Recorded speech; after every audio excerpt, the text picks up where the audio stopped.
सद्गुरुनाथ महाराज की जय। श्री गुरुगीता हा गुरुभक्ती योगाचा मंत्रराज आहे। कलियुगात संसार सागर तरून जाण्यासाठी हा महामंत्र श्री गुरुदेवांनी स्वाध्याय म्हणून दिला आहे। श्री गुरुगीतेतील संस्कृत श्लोकांचा अर्थ महायोगी स्वामी उमानंद सरस्वती ह्यांच्या श्री गुरुगीतार्थेश्वरी ह्या विवेचनाच्या आधारे आपण जाणून घेत आहोत। आजचा श्लोक आहे 159। पवित्र गुरुक्षेत्र। स एव च गुरु साक्षात् सदा सद्ब्रह्मवित्तमः तस्य स्थानानि सर्वाणि पवित्राणि न संशयः। सद्ब्रह्म जाणणाऱ्यांमध्ये जो श्रेष्ठ आहे तोच साक्षात गुरु होय। गुरु ज्या ठिकाणी निवास करतो ती सर्व स्थाने पवित्र होत यात संशय नाही। साक्षात्कारी सद्ब्रह्म जाणणारे पुष्कळ असतात। जीवन मुक्त कमी नाही, पण त्या सर्वात श्रेष्ठ असतो तोच साक्षात गुरु। सर्व साक्षात्कारी गुरु या संज्ञेला पात्र नसतात। दुसऱ्याचे अज्ञान घालवून विज्ञानासह ज्ञान देणाराच गुरु।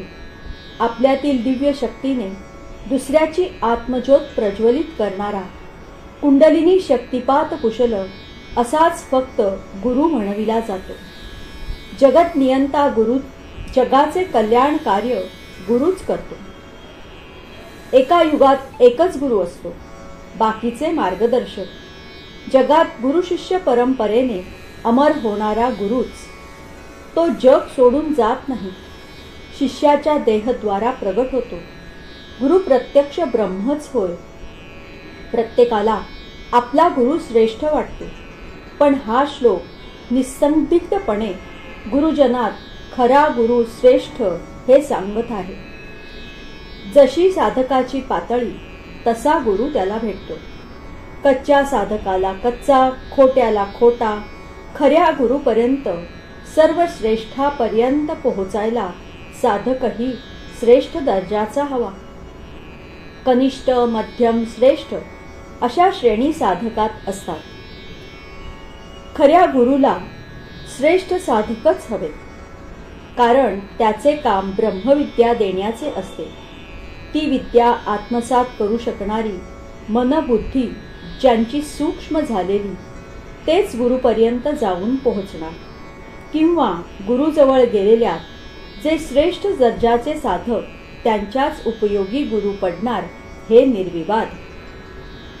सकाम भक्ती करणाऱ्यांना तशी फलप्राप्ती देणारी साधना म्हणूनच श्री गुरुगीता मागील श्लोकातून सांगते। गुरु ज्या ज्या ठिकाणी वास्तव्य करतो ती स्थाने पवित्र होतात। स्थानाला पावित्र्य गुरु आणून देतो। कोणतेही स्थान महान होते ते महात्मा तेथे राहतो म्हणूनच। अपवित्राला पवित्र करण्याचे सामर्थ्य गुरुत असते। गुरु राहतो ते ठिकाण पुरुष क्षेत्र बनते। सूर्यकिरण जेथपर्यंत पोहोचतात तेथे अंधार कसा राहील? गुरु राहील ते स्थान पावन होणारच। सद्गुरुनाथ महाराज की जय।